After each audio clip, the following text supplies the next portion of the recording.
Hey guys! Tonight, we dive into the greasy, grimy world of medieval food service. Yes, the unsung agony of being a waiter in the Middle Ages. Imagine it, the air thick with the mingled smells of sweat, stale ale, and mutton that's just a bit too old.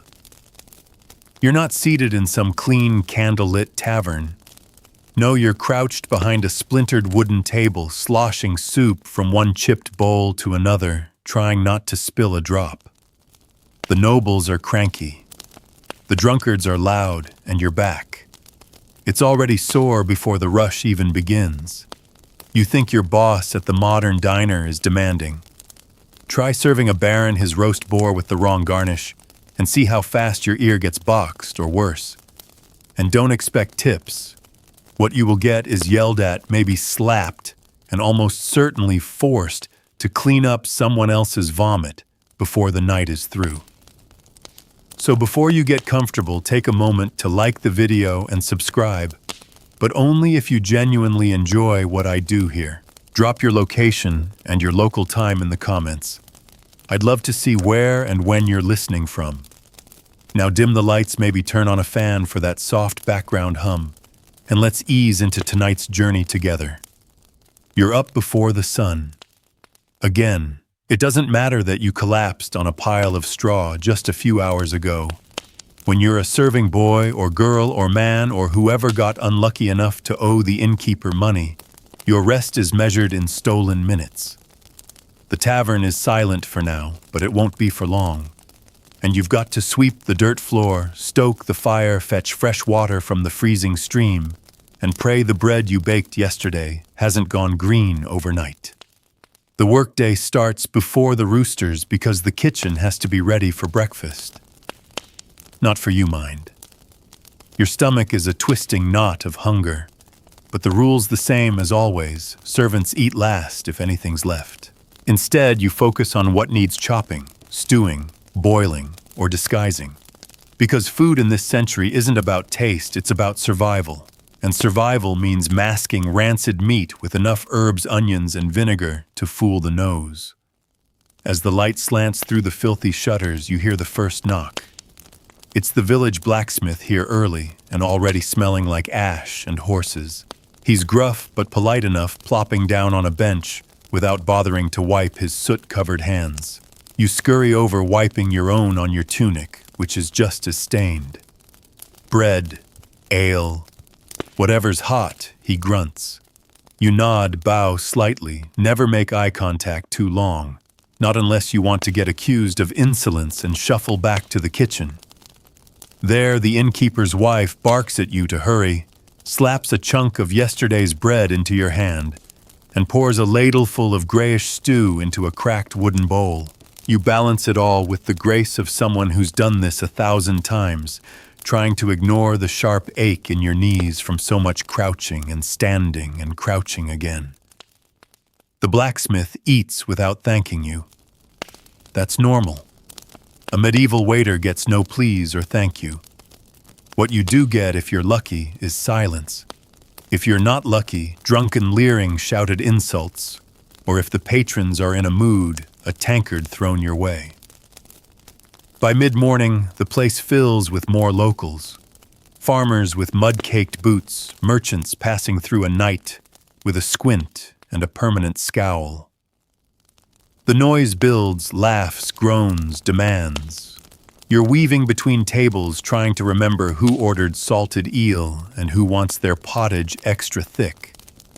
The cook is yelling at you from the back, and someone just dropped a chicken leg on the floor.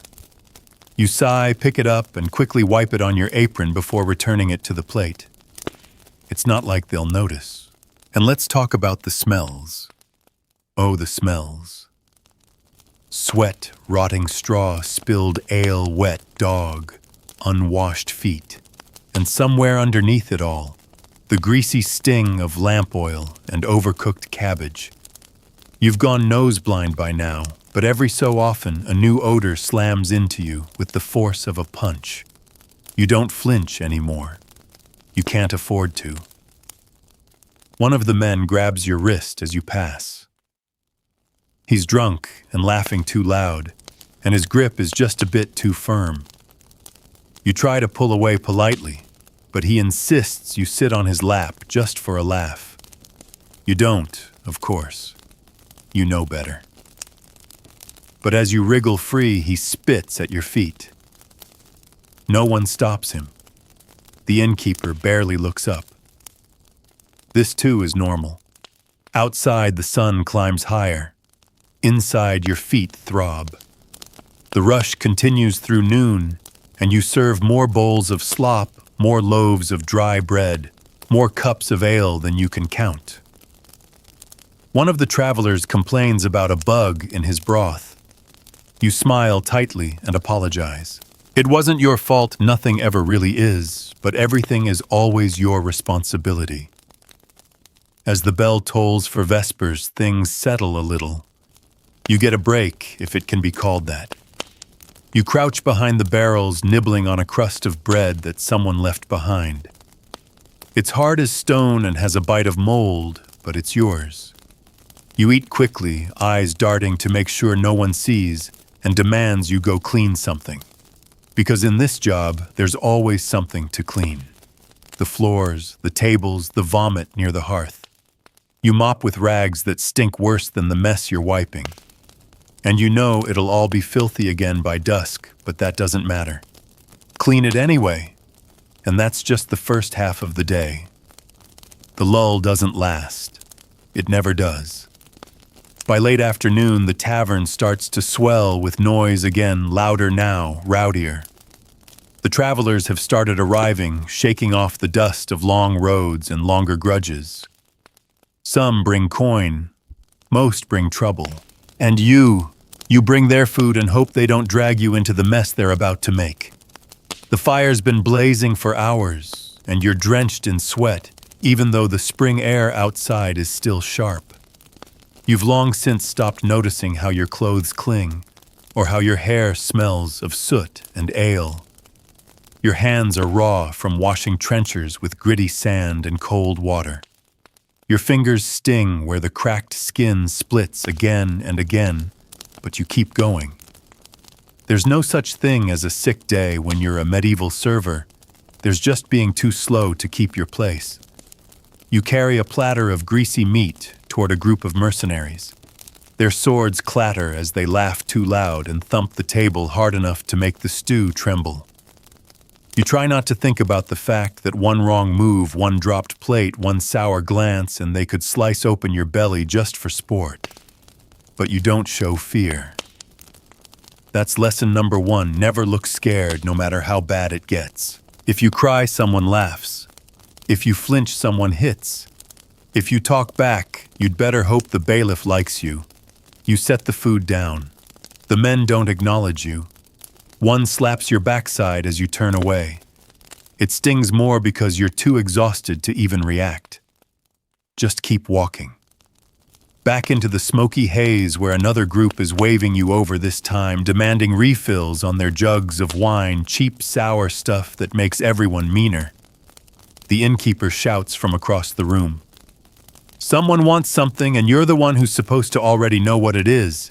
You shuffle faster, darting between benches, dodging stray elbows and sloshing tankards. You duck just in time to avoid a low-hanging beam.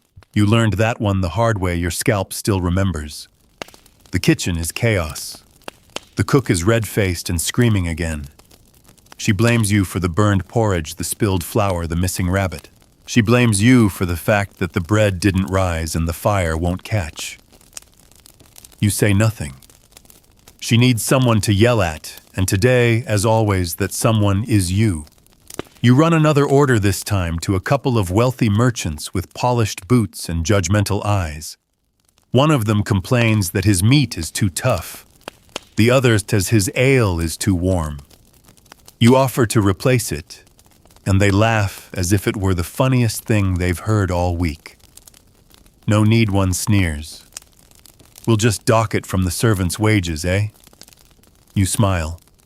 It doesn't reach your eyes. You have no wages. Not really. You sleep in a hayloft and eat leftovers, and if you're very lucky, the innkeeper tosses you a worn copper coin once a week more as a performance than payment. Evening falls. The crowd swells. The local bard begins to play, plucking a lute that's missing two strings and singing in a voice that's more passion than pitch. The patrons roar with drunken delight. A fight breaks out in the corner. You dodge a thrown cup and pretend not to see the man who gets tackled into the hearth. You keep moving. You always keep moving. One of the maids slips on spilled ale and hits the floor hard. No one helps her. You do because you're not as dead inside as you pretend to be. She winces as you pull her up. Her hand is bleeding. You rip a bit of your apron and tie it around her palm. She nods, says nothing. No one says much here. The night deepens. You've been on your feet for over 14 hours now. You can't feel your toes. Your knees buckle every time you stop moving. The soles of your shoes are thin, and you can feel every pebble through them. Still, you keep hauling food, pouring drinks, clearing tables, scrubbing floors. You hear a crash, a shout. Someone's overturned a bench. Another fight. You move fast, grabbing the broom not to clean up, but because it's the closest thing to a weapon. The innkeeper barrels in red-faced and yells at everyone to calm down. It doesn't work. It never does. But eventually someone gets dragged outside. Maybe the watch will deal with them. Maybe not. You return to sweeping up the splinters, pretending the spilled blood isn't pooling near your foot. It's past midnight before the last of the patrons stumble out. Some stay behind, passed out on tables reeking of piss and ale. You don't wake them. That's the innkeeper's job. Yours is to clean. Again. You scrape congealed fat off wooden trenchers, scrub sticky tankards, and mop the stone floor with a rag that smells worse than death. The innkeeper comes by with a grunt. He tosses you a coin. You look at it, it's bent and worn and barely worth anything, but you nod gratefully. Because that's what you do, you nod. You thank him. You keep your head down. Finally, you're allowed to go. You climb the creaky ladder to the loft, every step a scream from your aching legs. You collapse on the straw mattress, if you can call a pile of bug-ridden hay a mattress, and close your eyes. But sleep doesn't come easy. Your hands twitch from the day's labor. Your stomach growls from lack of food. Your nose still burns from smoke and filth. And your mind, it's already worrying about tomorrow. Because tomorrow will be just like today, and the day after, and the day after that. You're not a waiter. You're a ghost with a tray. The morning doesn't greet you so much as it drags you back. There's no rooster crowing, no gentle sunlight peeking through a curtain. Just a cold draft crawling under the eaves and the hard truth of another day. You're stiff. Not just sore stiff, like your joints have fused into place from sleeping on straw that's damp again. You shift and a flea bites your ankle. You slap at it, then sigh. The day's already started, and you're behind. You pull on the same grimy tunic from yesterday. There is no fresh one. It still smells like grease and smoke and maybe a little blood, but it'll do. You shuffle down the ladder with your hand on the rickety wall, not because you need support, but because you once missed a step and cracked your chin open on the floor. Lesson learned. In the kitchen, the fire's out. Again. You kneel and start building it up from cold ashes. You're out of kindling. Of course you are. You tear thin strips from the rag pile, careful to avoid the ones already crawling with mites, and blow gently to coax the flames to life. Smoke curls into your eyes, and you cough. No one comes to help. No one ever comes to help. Once it's burning, you get to work on breakfast. You boil the same pot of mushy barley that's been recycled every morning this week. No one's going to complain. If they could afford better, they wouldn't be eating here. You add salt sparingly. It's expensive, and the innkeeper keeps it locked in a wooden box with a rusted iron key. You've never been allowed to touch it. As the mush simmers, you start wiping down the benches. They're sticky with last night's ale. You scrape dried food off the tables with a bone-handled knife that's more dull than sharp. You're halfway through when the door creaks open and someone stumbles in. You don't even look up. You can tell by the smell it's Tobin, the miller's son. Always the first one in, always half-drunk, always demanding. "Where's me stew?" he slurs, flopping into a chair like a sack of potatoes. "Just a moment," you murmur. You've learned to speak softly.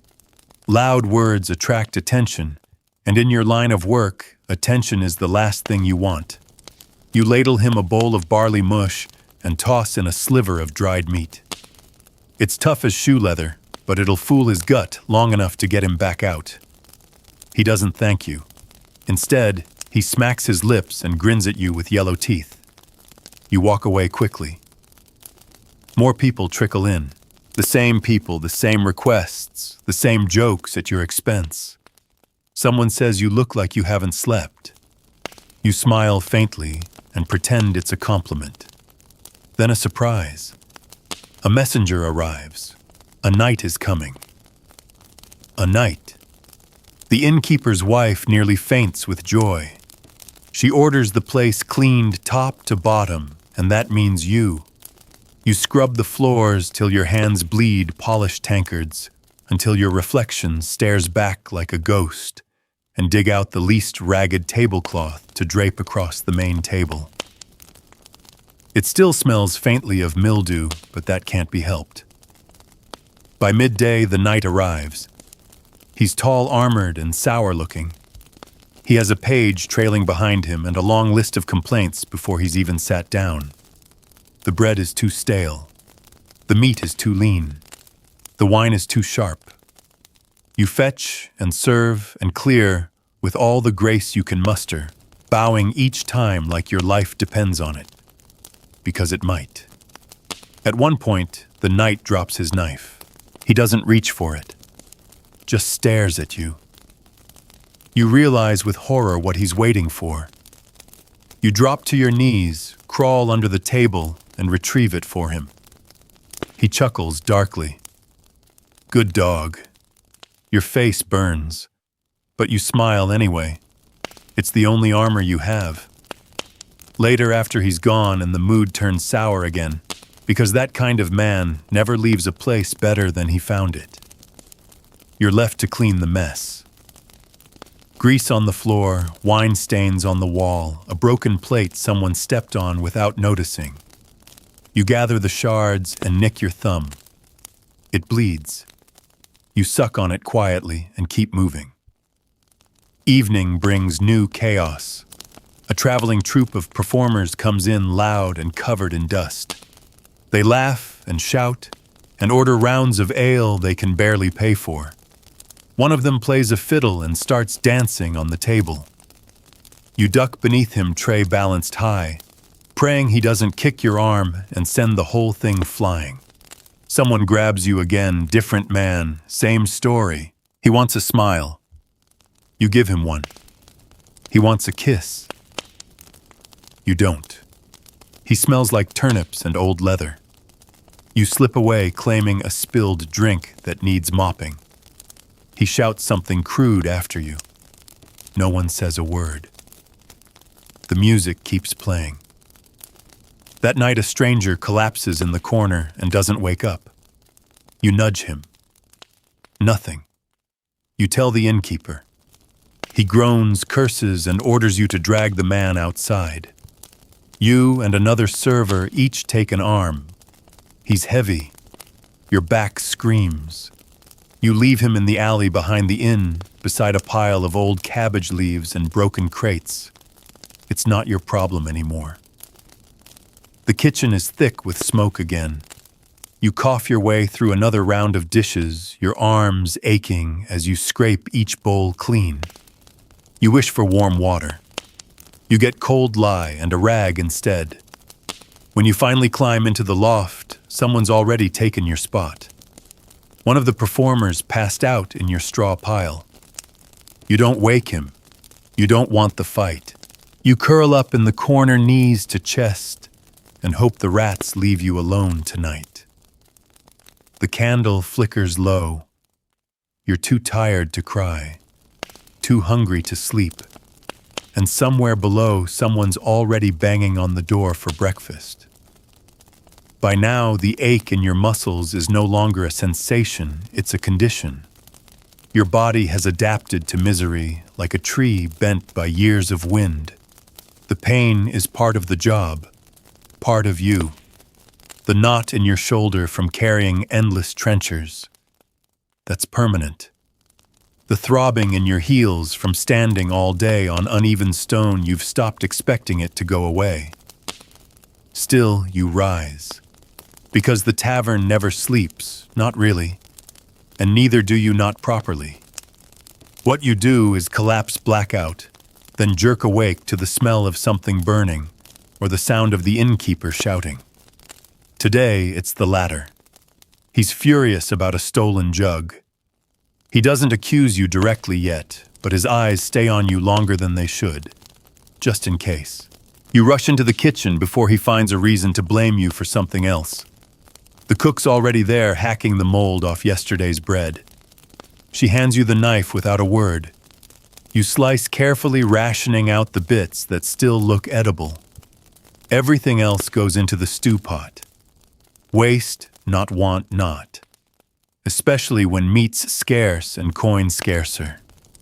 A boy from the village shows up with a string of rabbits. He wants 2 pennies for the lot. The innkeeper scoffs and offers half that. The boy scowls but takes it. You know what that means, fur to skin guts to clean. And that's your job now.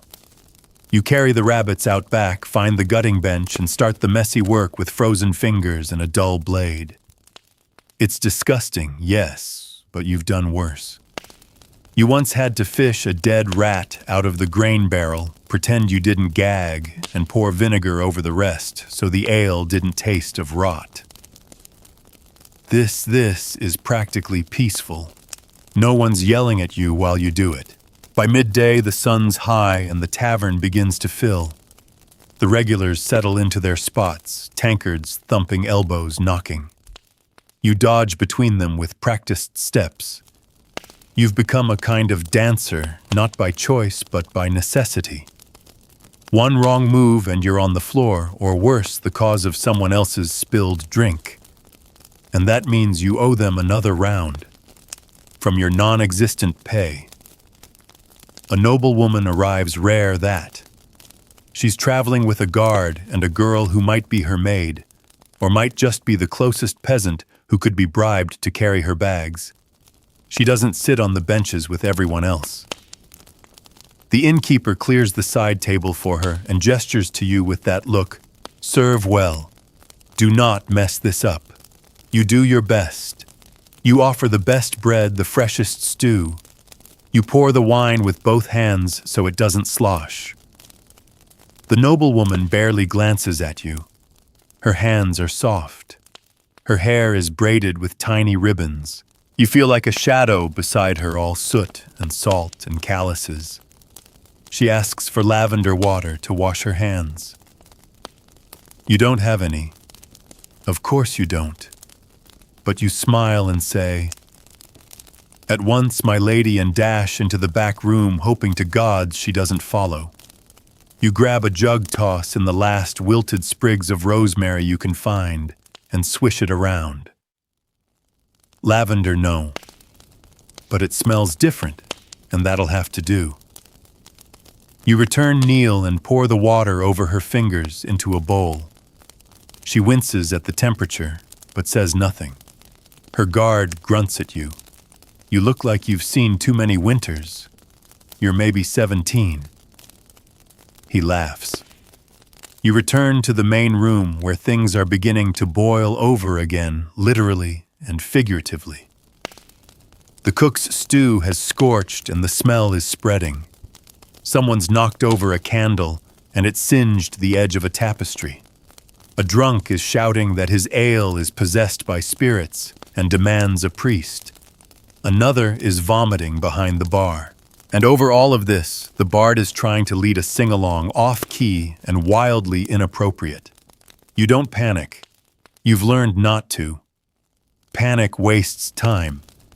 Instead, you douse the tapestry with a bucket shovel up the sick with a bent board and politely suggest to the possessed man that if he just drinks a bit more, the spirits might leave him alone.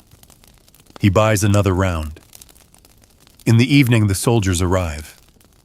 Not knights, these are rough men, mercenaries in battered armor with dark humor and darker moods. You tense when you see them. Everyone does. They take what they want. And what they want is everything. Beer, meat, women, space, obedience. One orders a haunch of something that doesn't exist. You stammer. He stands towering over you and taps your chest with 2 fingers. You don't flinch, but you want to. He tells you to get creative. You rush to the kitchen and throw together the most convincing meal you can, tough scraps, layered with gravy, served on the cleanest plate you can find. He doesn't notice, or he doesn't care. They stay for hours, laughing too loud, pushing each other, throwing bones on the floor. At one point, they start a game involving knives and fingers. You don't watch. You're too busy trying to calm the innkeeper's wife who's wringing her hands and whispering about broken chairs and unpaid tabs. Eventually they leave. But the tension lingers like smoke after a fire. You sweep, you wipe, you collect what few coins were tossed to the floor. Someone left behind a boot. No one will claim it. You don't speak as you work. No one does not now. The servers move like ghosts. You nod at each other but say nothing. Words are too heavy after a day like this. After every day like this.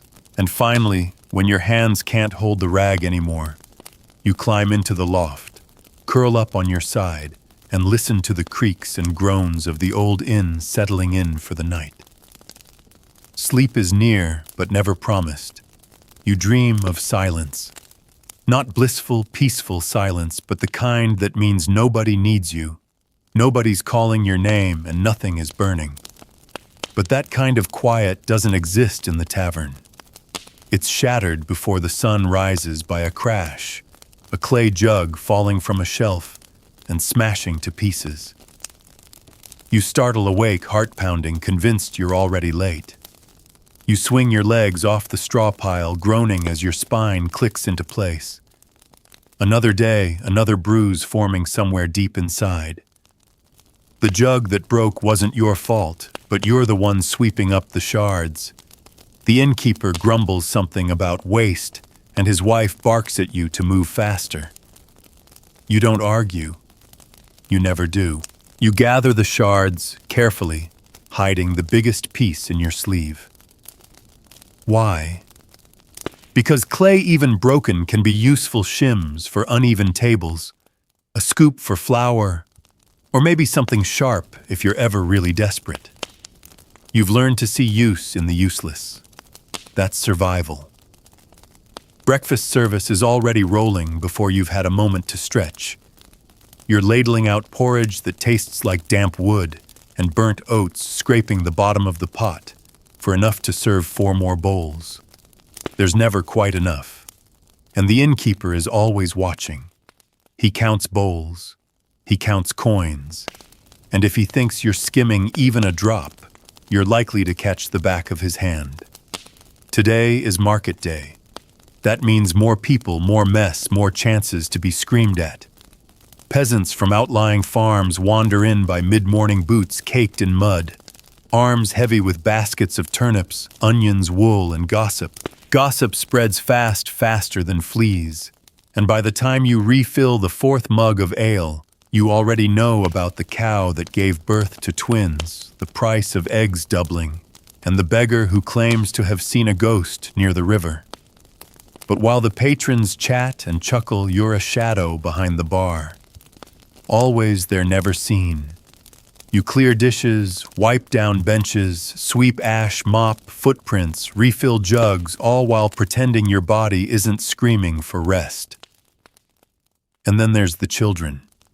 The little ones who slip in underfoot while their mothers haggle outside. They giggle and beg for crumbs, their hands sticky with jam stolen from vendor carts. You pretend not to notice.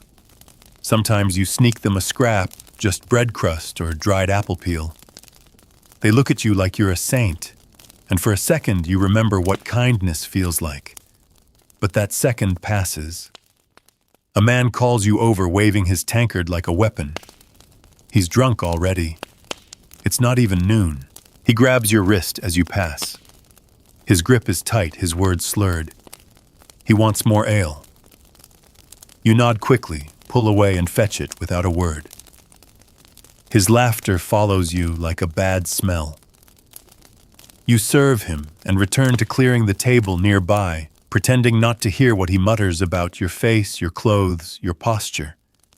This is your armor, invisibility, politeness, speed.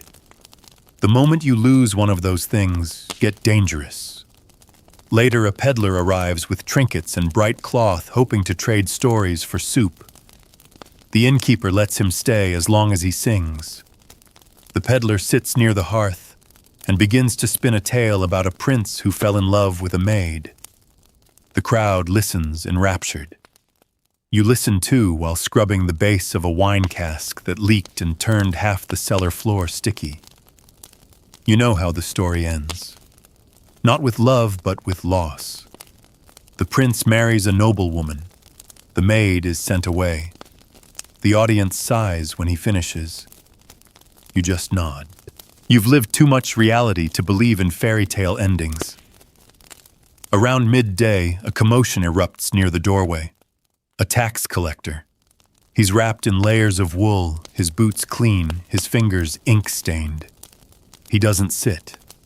He reads out a list of debts loudly. Public shame is part of the system. A woman protests. Her husband died last winter. Her crops failed. The tax collector shrugs. Not my concern.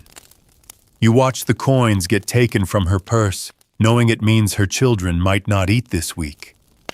You want to help, but you can't help yourself, let alone anyone else. You refill the collector's drink with a steady hand. Evening creeps in. The tavern swells again. The crowd is louder tonight. Market day has a way of making people feel brave or foolish or both. Two men start arguing about a pig that changed hands 3 times and never stopped squealing. You keep out of it until they start swinging. Then you step in not to stop the fight, but to protect the mugs. If one breaks, you'll be scrubbing up the pieces for an hour. The brawl fizzles out. One of the men is bleeding from his nose. He asks for water. You give it to him, and he thanks you. Thanks you. It's so rare you almost forget how to respond. You nod and say, "Of course." Your voice cracks. You didn't realize how little you've spoken all day. After the table's clear, you get your first bite of food. A scrap of meat, a hunk of bread that didn't sell. It's cold, but you eat it slowly, savoring every bite like it's a feast. You chew with your eyes closed, imagining a world where you eat warm food while sitting down. That fantasy doesn't last. The cook is calling for help with the dishes, and the fire needs stoking again. You set your plate aside and return to work. Eventually, you climb the steps, one at a time, each creaking louder than the last. The loft is still. The air smells like hay sweat and old dreams. You curl up beside the wall and cover yourself with your threadbare blanket. It barely reaches your shoulders. The sounds of the tavern fade below. Laughter. A lute string plucked. A chair scraping the floor. You drift, knowing it will all start again tomorrow, and the day after that. Because you're not just a server in a tavern. You're the heartbeat no one hears. The rhythm of life as a medieval waiter is relentless, almost cruel in its predictability. Each morning begins not with hope, but with resignation. You wake to the same aching bones, the same biting cold, the same muttered orders barked from below. There is no novelty, no holidays, just the grinding repeat of drudgery stitched together by the sound of breaking plates and the stink of human sweat. Today starts with a surprise: a wagon stuck outside the tavern. The rain from the night before turned the road into soup. A horse fell. Someone shouted. And now the tavern is overflowing with stranded travelers, their moods as foul as the weather. They barge in dripping wet boots caked with mud, demanding towels, food, fire. The innkeeper seizes the opportunity, rubbing his hands together like a rat at a banquet. But to you, this is a disaster. More people means more mess, more shouting, more spilled wine, and more work that nobody thanks you for. He orders you to make it welcoming. That means cleaning out the back room, currently filled with rotting crates and cobwebs, and dragging in dry chairs from the cellar, which of course haven't been dusted since the last famine. You move quickly. Your movements are second nature now, one eye always watching for danger, one ear tuned to tone and tension. You're not just a servant. You're a survivalist in an apron. You've memorized who tips, no one who lies, everyone, and how to make stew stretch twice as far by thinning it with bread crusts soaked in grease. Inside, the chaos begins in earnest. People shout over one another for seating. A merchant complains about a draft. A nun argues with a miller over who should be served first. You offer each of them the same soft reply. Right away, ma'am. Just a moment, sir. Please make yourself comfortable.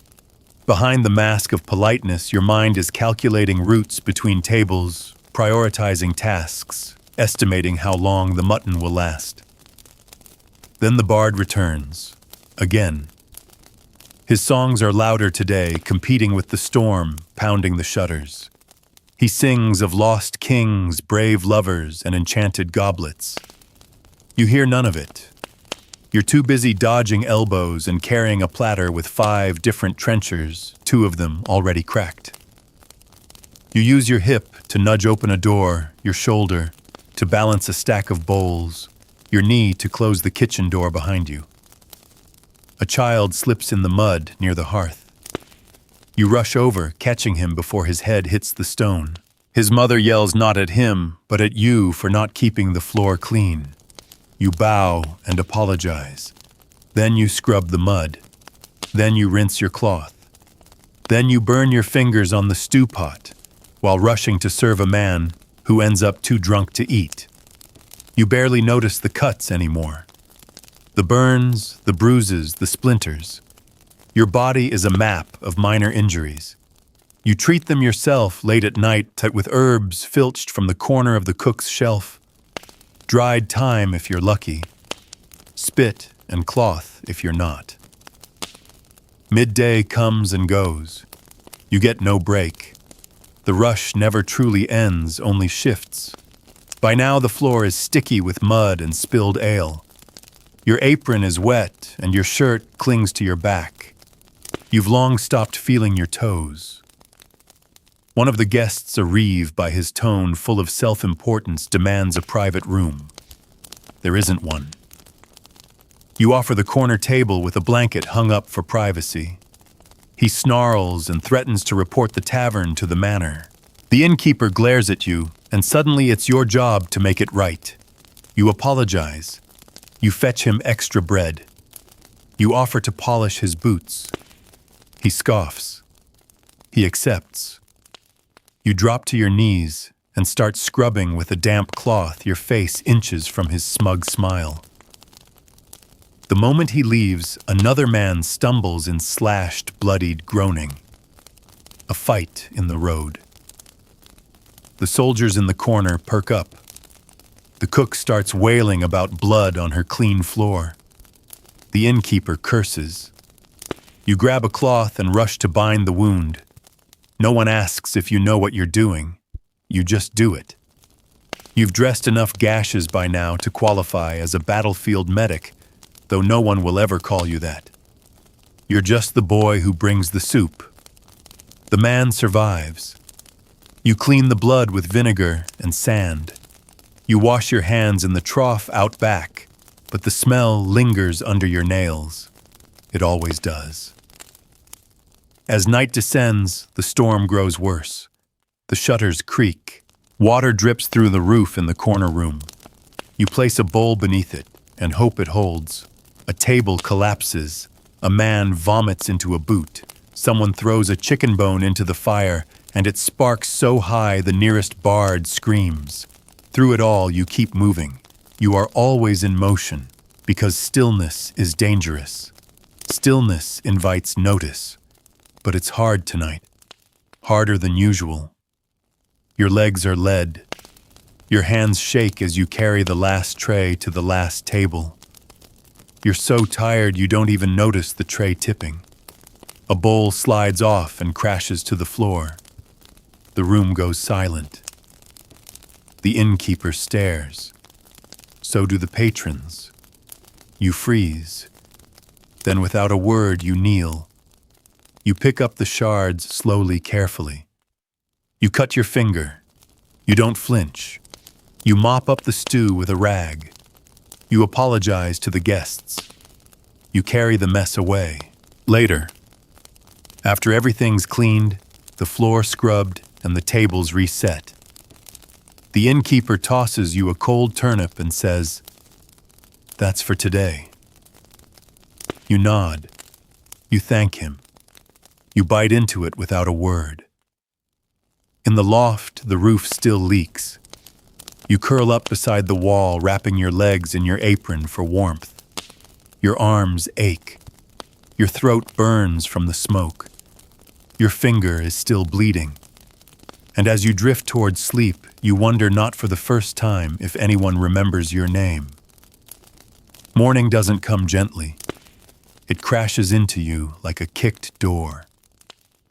The bells from the nearby chapel are ringing. Not the peaceful kind, they clang like the town criers warning market tolls are due, which means the tavern is about to be flooded with the worst type of customers, those who think a few coins in their pocket entitle them to be kings for a day. You push yourself upright. Your body argues, your legs cramp, your back howls, but you move anyway, because not moving is a luxury you've never had.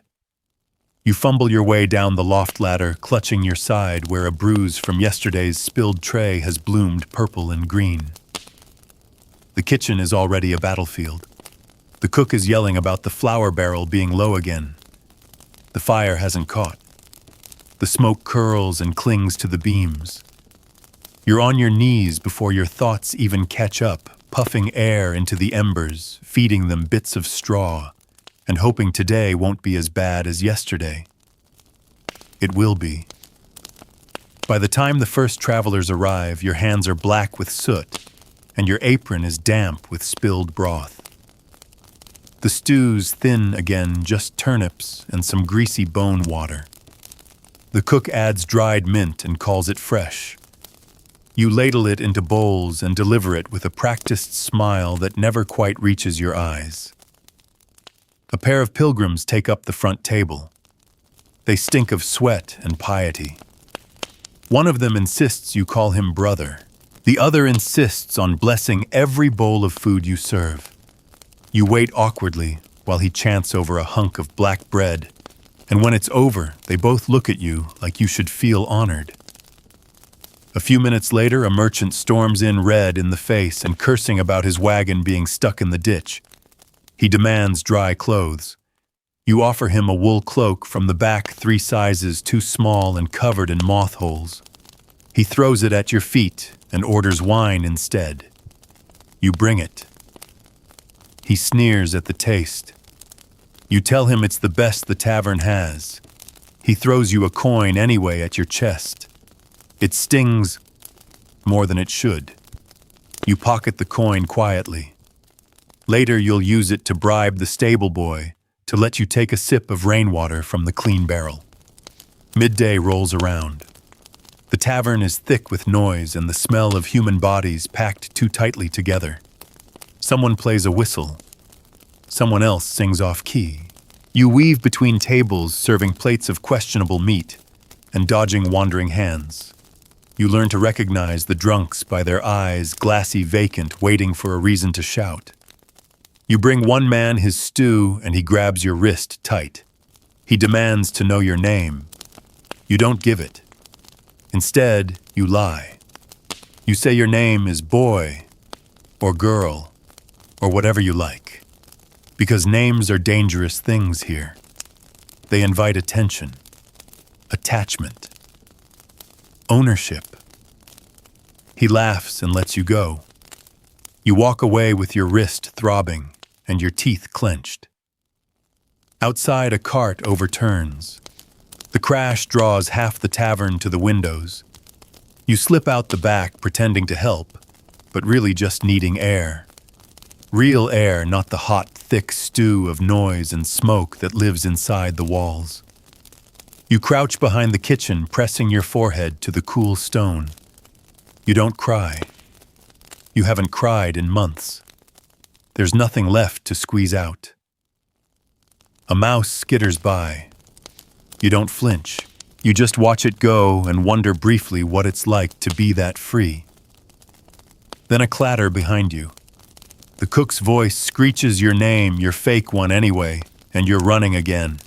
You have to carry 3 trenchers, a jug of ale, and a pitcher of milk up to the rooms. A traveler upstairs has requested a private meal. You don't know why, but you don't ask questions. You climb the stairs slowly. Every creak reminds you of last week when a step gave out, and you dropped a tray full of crockery. The innkeeper made you scrub every board in the place with lye until your hands blistered. Now you walk with precision, deliberate, focused.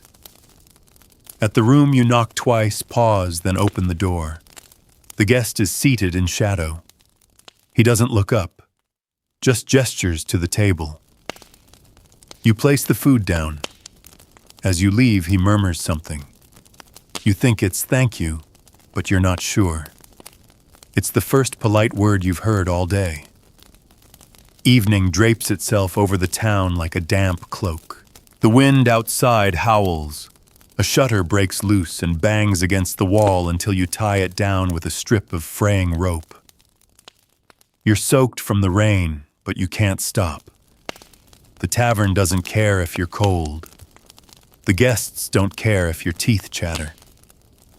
Dinner service begins. A noble's hunting party crashes in soaked and shouting. They want hot meat, dry seats, and strong drink, and they want it now. You're running from table to kitchen and back again, your arms full, your mind juggling orders, spilled sauces, broken cups, and faces that all blur together. One man whistles at you like he's calling a dog. You pretend not to hear. Another slaps your backside. You spill a bit of ale and he roars with laughter. You laugh too. You have to. The night blurs, a long smear of movement and noise. At one point, someone plays a drum. Someone else dances barefoot in the ashes near the hearth. You don't have time to wonder why. You're busy cleaning vomit from a bench and wiping your hands on a rag that's already soaked with who knows what. When the crowd finally thins, you wipe the tables. You stack the plates. You scrape the stew pot. You pour the leftover gravy into a jar for tomorrow. And when it's done, truly done, you eat. It's a cold potato. Just one. It's bruised and soft and barely seasoned. But it's yours. In the loft, you lie awake longer than usual. The rain taps the roof in soft, uneven beats. The inn is quiet now, but your mind is loud. You think about your real name, the one you haven't said out loud in weeks. You whisper it once just to hear it. It sounds strange, like it belongs to someone else. And maybe it does. Maybe the person you used to be wouldn't survive here. But you do, somehow, you always do. The rain has stopped by morning, but the cold remains.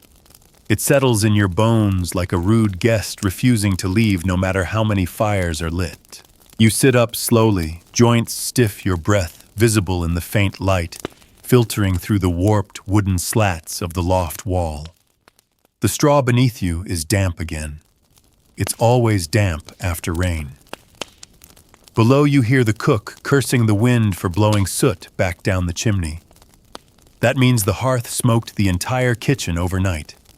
You brace yourself. It'll be your job to clean the layer of black ash off everything. Again. Down the ladder you go barefoot, your heels numb. You slip once on the bottom rung, catch yourself, and mutter a quiet curse. No one hears. No one ever hears unless you drop something. The kitchen is indeed a mess. Everything's dusted in a soft layer of gray ash bowls, ladles, the salt barrel, even the stew pot lid. You wipe it all down silently, while the cook grumbles about the weather and blames you for not shutting the chimney flue tight enough. You don't argue. You learned long ago that explanations only make the scolding last longer. Breakfast service begins, and today there's already a line. Travelers heading north for the winter migration of traders want a hot meal before hitting the muddy roads. Most are still sleepy-eyed and polite, but a few snap at you like they've been wronged simply by waking up. One complains about the bread being too hard. Another wants fresh eggs in a season where no hens laid in weeks. You serve what you have: boiled oats, warmed cider crusts, softened in milk, and you smile like it's a royal feast. Then the reeve returns, same embroidered coat, same sneer. This time he's brought a clerk and a sheaf of parchment, and he's conducting record checks. That means barging into the back pantry, tapping barrels with his cane, sniffing the flour, and making the cook nervous enough to nearly chop her own finger off. You stand by the door, silent as smoke. He doesn't even look at you until he leaves. Then he does look right at you and smirks. I see the staff's still breathing, he says. You don't reply. You just nod and vanish behind the curtain. He's not worth words. The rest of the morning is spent preparing for another noble arrival. Word has spread that Lord Gervais and his hunting party will be stopping by for a midday rest. This is not exciting news. This is a panic. Everything must sparkle, which means you must polish. You scrub tankards until your reflection blinks back from warped pewter. You wipe the tables 3 times, then again with a clean cloth. The cook is making a meat pie from scraps and praying it holds together. You slice apples so thin they might disappear. When the Lord arrives, he does so on a horse too clean to have walked here. His men dismount with the confidence of people who've never scrubbed a floor in their lives. They bark orders before they've crossed the threshold. You serve them first, of course. The best food, the strongest drink. You pour carefully. Too fast, and they'll accuse you of being wasteful. Too slow, and they'll say you're incompetent. You strike the perfect middle. You always do. One of the Lord's men drops his spoon. You bend to pick it up. He steps on your hand. You don't cry out. You just wait. When he lifts his boot, you scoop up the spoon, wash it at the bucket, and bring him a clean one. His eyes follow you back to the table. There's something smug in them. Something that says, I can. Later, while clearing their dishes, the Lord himself speaks. You've got good instincts, he says, eyes on your bowed head. Too bad you're wasted here. You don't answer. What could you say? That you agree, that you don't want to be here bent like a reed every day, kneeling for people who can't even remember your face. He tosses you a coin. You catch it out of reflex. It's silver. He leaves without waiting for thanks. You don't pocket it. You hand it to the innkeeper. It's not yours. Nothing here ever is. Afternoon settles in with the heavy thud of rain starting again. The tavern empties for a bit, travelers moving on locals off to finish their day's work. You clean in silence, wiping wine stains off benches and sweeping muddy footprints from the hearth. You find a child's doll under a table. It's missing an arm. You set it on the windowsill in case they come back. Dinner begins with thunder. Real thunder. The kind that rattles the shutters and makes everyone a little more irritable. People pile in for warmth and company, and the noise swells like a rising tide. You're caught in the middle between spilled soup, slurred jokes, broken crockery, and spilled secrets. One woman weeps into her mug about a lost husband. One man boasts about a deer he didn't actually kill. Another tells you you've got pretty eyes. You keep your head down. At one point, someone demands a song. The bard is drunk. His song is more of a shout, but no one minds. A fight breaks out anyway. You dodge a flying cup, drag a stool away from the hearth before it's kicked into the fire, and usher two children out from under the table just in case the knives come out.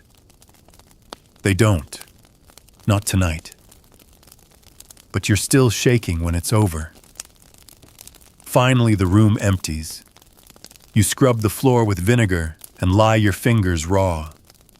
You soak your feet in the washing barrel. You change your bandage. You eat your crust of bread. In the loft, the straw is warmer than usual. Someone left a blanket.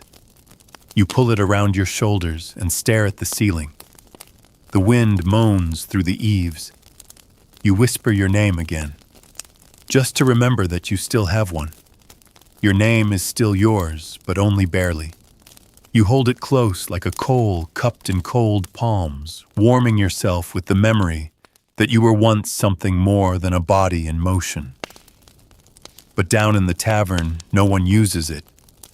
You are boy or girl or hey you, it doesn't matter. They don't want to know your name, because if they knew it, they might have to treat you like a person. This morning, the inn smells worse than usual. Something died. You're sure of it. Not an animal they'd notice. Something in something. Maybe the root bin. Maybe under the stairs. You're not even surprised. Decay is part of the job. It's just another smell layered on top of sour ale, wet wool, and the faint but constant tang of spilled chamber pots. The cook sends you to investigate. You crawl under the stairs with a candle and a rag tied around your mouth. You find it a pigeon, half-rotted, wedged behind a crate. How it got there, no one knows. You wrap it in the rag and bury it out back near the chamber pit. That's 5 minutes of silence at least. Just you, the shovel, and the cold earth. Peace in its own grim way. When you return, the tavern is waking up. The shutters creak open. The fire hisses back to life. Another day begins. A delivery arrives, 2 barrels of cider and a crate of pickled eggs. You and the stable boy are tasked with rolling the barrels inside. They're heavy. One slips. It lands hard, and your foot crunches underneath. You yelp. The stable boy laughs. The innkeeper yells. You limp through the rest of the chore pretending nothing hurts. But it does. Everything hurts. Always. Your hip from the fall last week. Your wrist from lifting too much. Your left foot now blooming with pain. You consider asking for a break. But you know better. Instead, you pour cider, arrange mugs, wipe tables. A beggar comes in near midday. You recognize him. He used to be a carpenter before a fever took his strength. He sits by the door, head bowed, palms open. The innkeeper shoos him away, but you sneak him a crust. He squeezes your hand. Doesn't say a word. He doesn't need to. You both understand what it's like to survive on crumbs. The regulars filter in next. The fishmonger who always smells of brine. The butcher with blood under his fingernails. The washerwoman who asks you every day if you've grown taller. You haven't. You just walk straighter on days your knees don't give out. They sit in the same spots, order the same meals, tell the same stories. You know them all by heart. You could perform their conversations like a play down to the pauses for laughter. In the corner, a scholar scribbles in a book. He's been staying at the inn for days. You're not sure what he's writing, but sometimes he watches you too long. Not cruelly, curiously. Once you caught him sketching. You think you saw your outline on the page next to a wine jug. You didn't say anything. One of the guests breaks a stool, again. You gather the splinters and sweep the mess. Then you get the glue pot from the shelf and start mending. You've learned to be part carpenter, part cook, part cleaner, part ghost. The cook calls for help with the midday meal. You stir the pot roots and barley thickened with pig fat. You slice onions so quickly your fingers go numb. Someone orders meat and you dice it without asking what animal it came from. You don't want to know.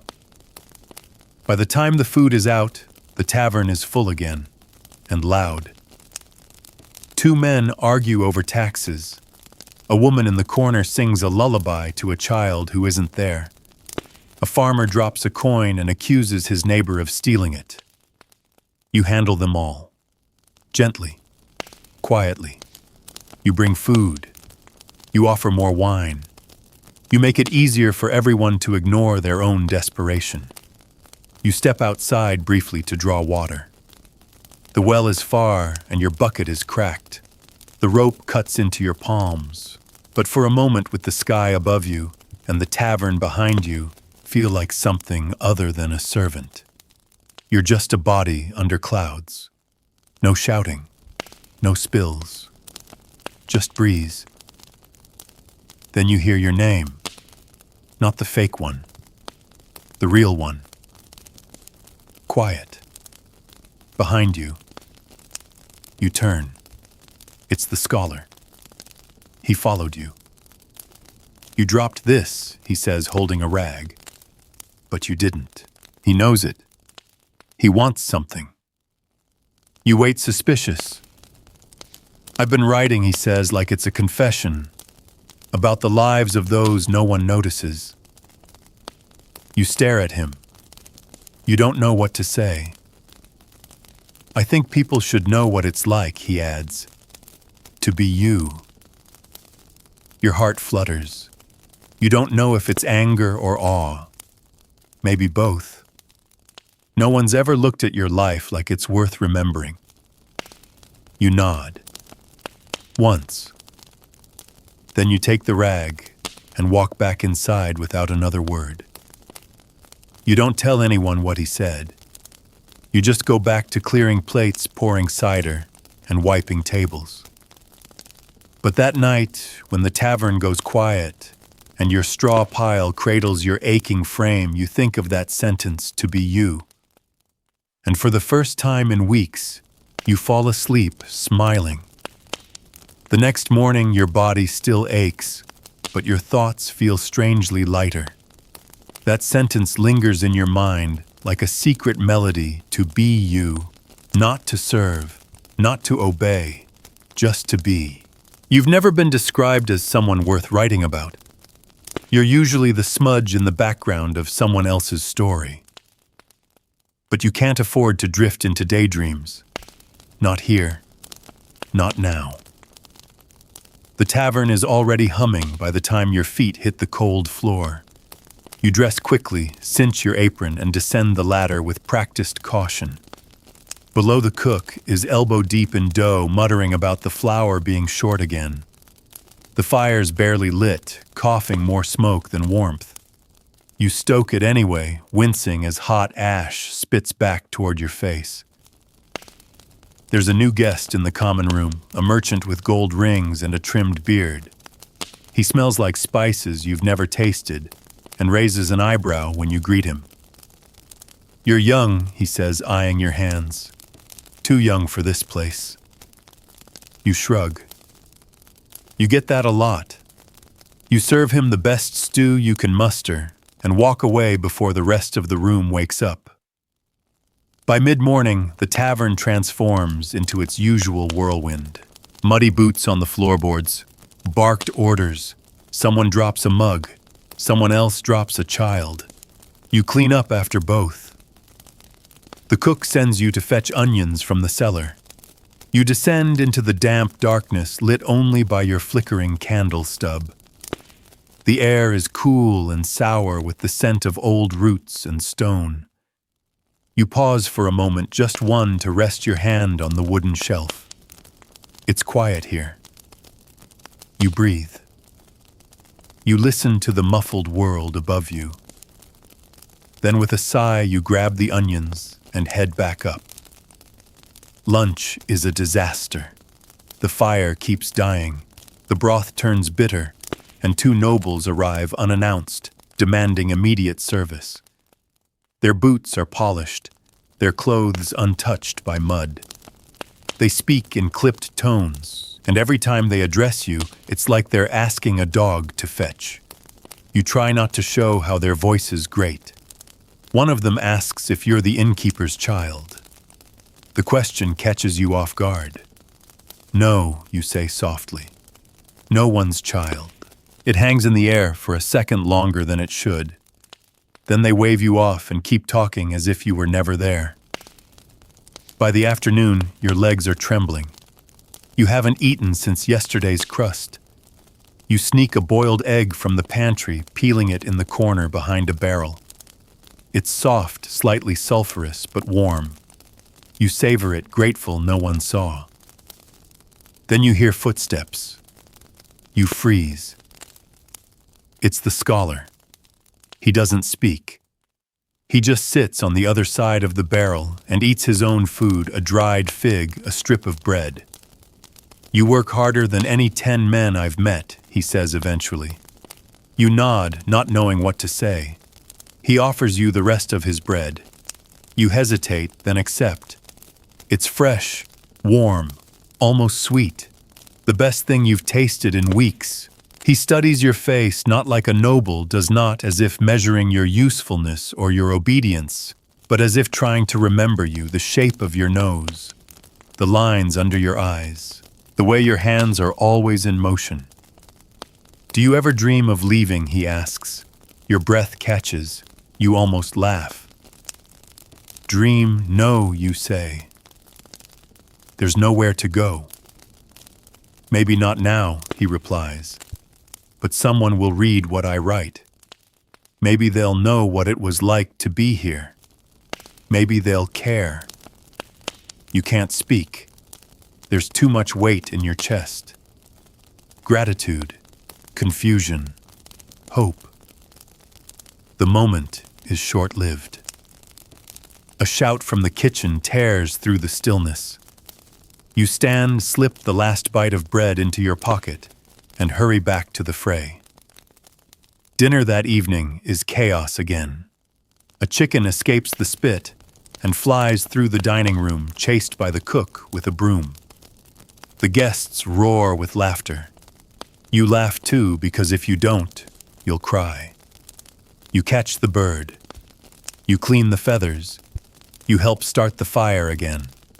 Your hands move on their own now. Someone plays a tune on the flute. A child dances in a puddle of spilled ale. You step around them as you serve more plates, refill more mugs, sweep more crumbs. And later, after the stools are stacked and the candles snuffed, you return to your loft. You take the soft piece of bread from your pocket, tear it in two, and share it with the stable cat that snuck in beside you. She purrs as she eats. You lie back. The ceiling is dark. The roof still leaks. But tonight, for once, you whisper that line again, not your name, but his words. Someone will know what it was like to be here. And maybe Maybe that's enough. The next day arrives like every other gray damp and filled with the kind of cold that sinks through your skin and settles in your bones. But this morning something is different. Not in the tavern, it's still the same boiling stew of smoke noise and complaints. But in you, somewhere quiet and hidden, there's a thin thread of resolve winding tighter. Because now you know someone's watching. Someone who sees. Someone who might tell the world that you existed. You wipe your hands on your apron and set about the morning routine, scrape the ashes, sweep the crumbs, skim the sour crust off the top of the beer barrel. You wash your face in a cracked bowl of cold water. There's no time to linger. The cook already wants the fire stoked. The bread must rise. The tankards must shine. By mid-morning, the tavern is full again. A wedding party has stopped in on their way to the chapel. Not the bride and groom, just the rowdy friends and cousins who've been drinking since dawn. They wear flowers in their hair and spill ale like it's water. One of them tries to pull you into a dance. You dodge gracefully, carrying 3 trencher boards at once. You've learned the trick of twisting your body to avoid hand spills and disaster. The cook is panicking. The pie crust burned. The rabbit is underdone. She orders you to fix it, but there's no time and no replacement. You slice the meat thinner, add more sauce, and hope the guests don't notice. They don't. They're too busy shouting songs and throwing pebbles at the bard. One of them starts a chant about love. Someone cries. Someone pukes.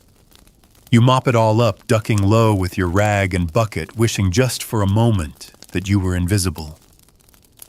But you're not. Later, the scholar finds you. Not to speak, not today. He sits in the corner writing. His eyes follow your movements, how you balance a pitcher with one hand while steadying a tray with the other. How you dodge and bend and blend into the rhythm of the tavern. He sketches something. You catch a glimpse. It's your feet mid-step, the hem of your apron stained and fluttering. You look away quickly. You're not sure why your chest aches. Then it's back to work. A group of foreigners arrives. They speak a language you don't understand. One points at a loaf of bread. You nod and bring it. He smiles and taps his chest. Luca. You blink, then tap yours. Me. You hesitate. You stop short. You almost said your name. The real one. Luca nods anyway. You, he says with a grin. Then he bows his head and eats. It's the kindest moment of the day. The tavern is packed through evening. The wedding guests haven't left. They've made themselves comfortable, too comfortable. One's snoring under a table. Another is trying to light a pipe with a candle and nearly sets his sleeve ablaze. You slap it out with a cloth, and he laughs like it's a joke. The nobleman from 2 days ago returns asking for the quiet one. He wants a special stew, something hearty. You fake confidence and promise it will be ready soon. Back in the kitchen, you scramble. You pull bits of smoked fish, lentils, carrots, a sprig of rosemary someone forgot to dry. You mash and simmer and stir until it smells rich enough to pass. You serve it with flatbread and a bow. He doesn't complain. That's how you know you succeeded. Near midnight, a storm kicks up again. Wind howls at the windows. The shutters rattle like angry fists. A leak springs over the hearth, and you're sent up to the rafters to plug it. You climb the ladder with a strip of cloth and a pail balancing like a cat above the dining room, while drunk guests cheer below. You patch it. It holds, barely. Back on the ground, the stable boy pulls you aside and hands you a scrap of parchment. He said it's for you. He shrugs. The writer. You unfold it behind the ale casks when no one is looking. The message is simple. The world may never know your name, but I will. Your labor is a kind of poetry. I'm writing you into history. You read it twice, then again. You fold it and tuck it under your sleeve, close to your skin. And for the rest of the night, you move a little differently. Not faster, not louder. Just with a sense that you're not entirely alone. Someone sees you. Someone remembers. And that in this forgotten place means everything. The parchment burns against your skin as you start the next day. Not in a painful way, but with a quiet warmth, like a hidden coal tucked beneath your ribs. You haven't told anyone about the note. You won't. Not because it's a secret exactly, but because it feels too precious to expose to the noise and mud and stink of the tavern. You move through the early morning in silence. The others shout stomp clatter. You float scraping grease off bowls, sorting onions, folding old linens into passable napkins. A bird has gotten stuck in the chimney again. You climb halfway into the fireplace, your face smudged with soot, and coax it out gently. It flutters in your palms for a second before escaping through the window. You envy it. Outside, the wind carries the smell of rain and manure. A traveler in a green cloak approaches the door with a limp, leaning on a carved walking stick. You open the door for him before he can knock. He blinks in surprise, then nods with polite thanks. "Bit early for such quick hands," he says. You offer a tired smile. "Not here." He laughs. It's a soft sound without cruelty. He takes a corner seat and orders hot cider and something with meat if the kitchen's feeling generous. You nod and vanish. The cook is already in a rage. The carrots are soft. The cheese is sweating. The innkeeper is accusing someone of stealing half a loaf. You chop, stir, slice, and dodge flying insults, all while preparing a meat pie from scraps left over from last night. It won't win praise, but it won't be refused either. As the tavern fills, the noise returns, boots stomping tankards, slamming babies, crying, dogs barking. And through it all, the steady rhythm of your steps. You glide between tables, your tray balanced perfectly, your mind 2 steps ahead of every clumsy guest. The scholar is back tucked behind his usual table. He doesn't speak today.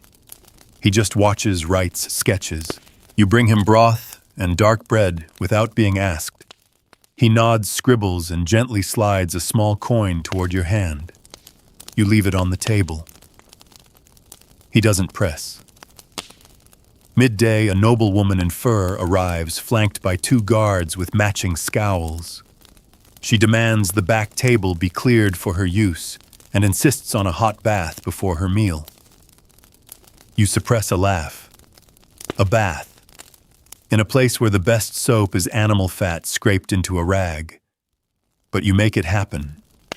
You heat water in iron pots, lug them upstairs, fill the cracked tin tub in the guest room, and add rosemary stolen from the cook's shelf. You scrub the floor, lay a cloth over the stool, even fold a threadbare towel like it matters. When she finally descends an hour later, perfumed and flushed, she pronounces the food acceptable and waves you away. One of the guards leers. The other doesn't blink. You return to the kitchen just in time to stop a fire from licking up the curtain near the oven. You beat it out with your apron, and the cook swears it's your fault for leaving the window open. You don't argue. You soak the cloth, clean the soot, and move on. Late afternoon brings quiet for a brief, rare hour. The noble party has gone. The regulars haven't returned. The fire pops lazily, and outside the sun pokes through the clouds for the first time in days. You sneak a heel of bread and sit by the window in the storage room, where the barrels are stacked like fort walls. For 10 whole minutes, no one calls your name. Then a noise from the alley. You rise and peer out. It's a boy, maybe 8 or 9, digging through the slop bucket. His cheeks are hollow, his hair a tangled mess. You step outside holding your bread. He flinches as you approach, but you kneel and hold it out. Slowly, he takes it. "Where's your home?" you ask softly. He shrugs, then points south. You want to ask more. But a voice calls from inside, and the moment vanishes. The boy disappears down the lane like smoke. You return to your post a little colder than before. Evening rushes in with the usual chaos. A pig gets loose from the butcher's cart and barrels into the tavern, overturning a stool and scaring 2 maids into shrieks. Guests cheer. You catch the pig by the ear, drag it back outside, and are rewarded with applause and exactly 0 coin. A soldier sings a vulgar song and tries to pull you into his lap. You sidestep him with the grace of a dancer and pour his drink without spilling a drop. His friends howl with laughter. He frowns but doesn't pursue it. That too is a victory. When the crowd finally thins, you sweep. You mop. You collect lost items, a glove, a button, a silver ring someone will pretend not to miss. The scholar is gone, but his empty cup is still warm. In the loft, you lie down and unwrap the parchment again. You read it slowly like scripture. You fold it with care. Someone remembers. Someone is writing you into history. You close your eyes, still aching, still hungry, but a little more whole than the night before. Because for the first time, maybe ever, you believe it. The rain has returned. It taps against the roof like impatient fingers slipping through the gaps between beams and soaking the edges of your straw pile. You roll toward the wall, pulling your apron over your shoulders. It's not warm, but it's dry mostly. You lie there longer than usual, listening. The morning voices below are muffled, slower. Something's changed. Not wrong, just different. When you finally rise and climb down the ladder, you notice it immediately. The cook isn't shouting. The innkeeper isn't pacing. There's a strange stillness in the tavern, like the building is holding its breath. Then you see why. A carriage stands outside, fine wood and polished brass, a noble crest on the door. Inside the tavern, 3 men in embroidered cloaks are seated at the central table. They're not talking, not laughing, just watching. One of them wears a signet ring that glints like fire in the lamplight. Another has a scroll case tied to his belt. You move carefully, quietly. You're not the only one on edge. Even the innkeeper is deferential, bowing too often, smiling too tightly. The men speak in low voices, their words crisp and measured. Officials. Important ones. You're ordered to serve them mulled wine and meat pies. The cook sends you with the best she can scrape together. You bow so deeply your back protests. You keep your eyes low. As you set the tray down, one of the men speaks. You're the one the scholar wrote about. Your heart stutters. You glance up just briefly. He's older with gray at his temples and a hard mouth that doesn't match his soft tone. You nod. He says you run this place. You smile faintly. I serve. He tilts his head. You endure. You say nothing. He waves a hand. You retreat. Behind the counter, your fingers tremble. You don't know what's happening. You don't know why they know who you are. But you sense something gathering, something bigger than you. Midday passes in a blur. The noblemen eat, speak, and leave with little ceremony. But not before one of them slips a folded note into the innkeeper's hand and glances just once back at you. The innkeeper reads the note. His face changes. It goes from pink to pale to unreadable. He says nothing for a long time. Then he calls you over. You brace for it. Punishment, accusation. Instead, he hands you a satchel. Take it, he grumbles. Go to the priory. Now. Don't argue. You blink. The priory. He gestures toward the door. They want to see you, and I don't want them waiting in my tavern again. He turns away before you can speak. The cook gives you a half smile. The others pretend not to stare. You leave. The rain follows you all the way to the priory. It's a long walk down winding roads through puddles and sheep trails, your shoes squelching with every step. Your satchel is damp before you're halfway there. You carry it anyway. The priory is gray stone and silence. Inside, you're led to a warm room with dry robes and a basin for washing. A monk brings bread and cheese. Another brings a candle and sets it gently before you. Then the scholar arrives. He's changed cleaner, calmer, still scribbling notes in the margins of his sleeves. I asked them to bring you here, he says simply. I've written about you. And they listened. You stare. Why? Because your story matters. You laugh. It's small, broken, but real. You think anyone cares about a tavern rat with cracked hands and sore feet. He nods. Yes. Because most people are tavern rats. They just don't get written about. You sit in silence. The candle flickers between you. Then he stands. Stay here tonight. Rest. Eat. Wash. You hesitate. He adds gently. The innkeeper will manage without you for one day. Let someone serve you just once. You don't remember falling asleep that night, only the weight of warm wool and a full belly. In the dark, you dream of the tavern. But this time, you're not running. You're sitting, watching, resting. And for once, no one is calling your name. They already know it. The next morning, you wake in a bed. A real one. With blankets thick enough to press the cold from your skin, and a mattress that doesn't crackle like straw or itch with fleas. For a moment, you don't remember where you are.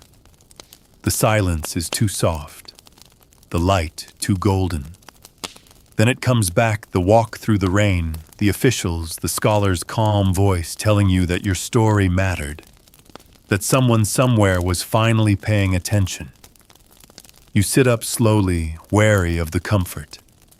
Part of you expects to be shouted at for resting too long, but the door opens gently and a monk steps in with bread, dried fruit, and a steaming bowl of broth. He places it on the table without a word, bows his head, and leaves. You eat slowly, carefully. Not because you don't trust it, but because you don't know when you'll eat this well again. Every bite warms a part of you that's been cold for years. Later, the scholar returns. He looks tired but peaceful. His satchel is slung over one shoulder, parchment poking out from under the flap. You slept long, he says. You nod, sheepish. I asked them to keep the day open for you, he continues. There's something I want to show you. You follow him through a narrow hall and into a small chamber lined with scrolls and dusty books.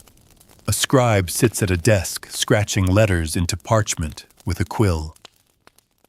The scholar walks over, lifts one of the pages, and offers it to you. You hold it with both hands. Your name is on the top. Not the fake name. Your name. You read slowly. The words feel surreal. It's your life, but not just as you lived it. It's poetic, real, human, honest. The filth, the labor, the exhaustion. It's all there, but so is the strength, the quiet dignity, the moments no one else noticed but you. I'm publishing this, he says softly. It will be copied, read, remembered. You look up at him. Your voice is barely above a whisper. Why me? Because you kept moving, he replies, even when no one saw. You say nothing, but your eyes sting. The rest of the day is quiet. They let you walk the garden, breathe air that isn't soaked in beer and sweat. You wash your hands in clean water. You mend your tunic with borrowed thread. For the first time in years, your fingers aren't shaking. When the sun begins to set, the scholar approaches once more. I can't keep you here, he says. But I wanted you to know this part at least is yours. He hands you a copy of the scroll. Not fancy, not gilded, just words and parchment. But it's yours. I'll return to the capital soon, he adds. There's more to write, more stories. You nod. You understand. That night you walk back to the tavern. The road is slick with mud, but your steps are steady. The scroll is tucked into your satchel, wrapped in cloth to keep it dry. You press it to your chest like armor. When you reach the tavern, the lights are low. The innkeeper is too tired to scold. The cook grunts and waves you toward the kitchen. You return to the hearth. You sweep. You wash. You serve. But you do it differently now. Not slower. Not louder. Just lighter. Because every bowl you serve, every table you clean, every cup you pour, you are in it. Your story carried in your muscles, your breath, your bruised heels. Your name once forgotten is now inked into something permanent. You're not just a servant anymore. You're a witness. You're a voice. You're the kind of history people don't expect but will remember. And when the scholar's book is read in some distant town, in some grand hall, with high windows and clean floors, maybe a girl who carries trenchers and aches in silence will read it and whisper, "That's me." And maybe she'll keep going too. Another week passes. The tavern returns to its rhythm, muddy boots, sloshing ale, laughter on good nights, fists on bad ones.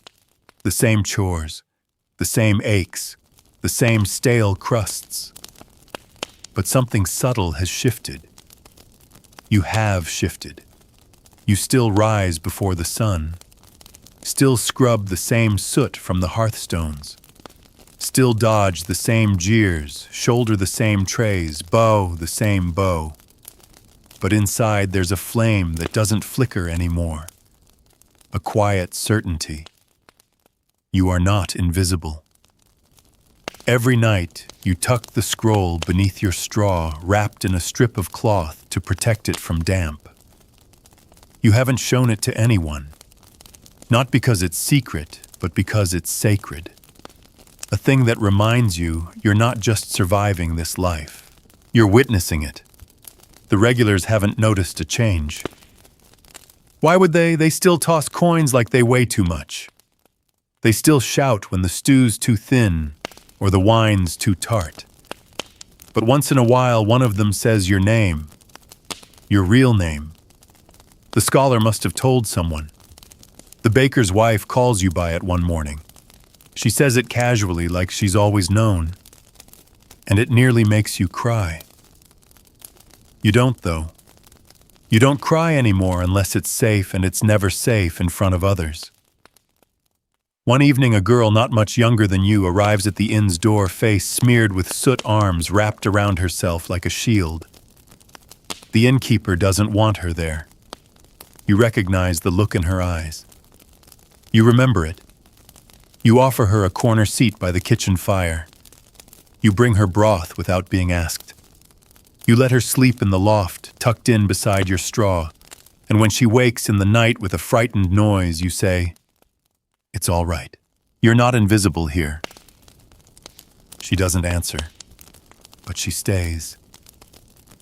Sometimes that's enough. The scholar never returns. But one day, a letter arrives. The ink is faded, the parchment soft from travel. It's addressed to you by name. The innkeeper sneers when he hands it over like it's a trick. But you take it carefully. Inside is a single line, they're reading it in the abbey. Next, I take it to the city. You fold it into your scroll and smile. You don't ask for more. You don't need to. The story is already moving beyond you, beyond the tavern, beyond the scraped bowls and broken benches. Still, you stay. Because someone must serve, someone must scrub, someone must make sure the lost and the lowly and the forgotten are still fed. But you serve differently now. You meet people's eyes. You say your name clearly. You speak when it matters. And when the storms roll in, and the tavern is packed tight, with wet coats, wild stories, and the stink of horses and men, you move through it all like a flame that refuses to go out. You're tired. You're hurting. But you know who you are. And someday, maybe not now, maybe not soon, but someday, someone will sit in the corner with a candle and a cup and read about you.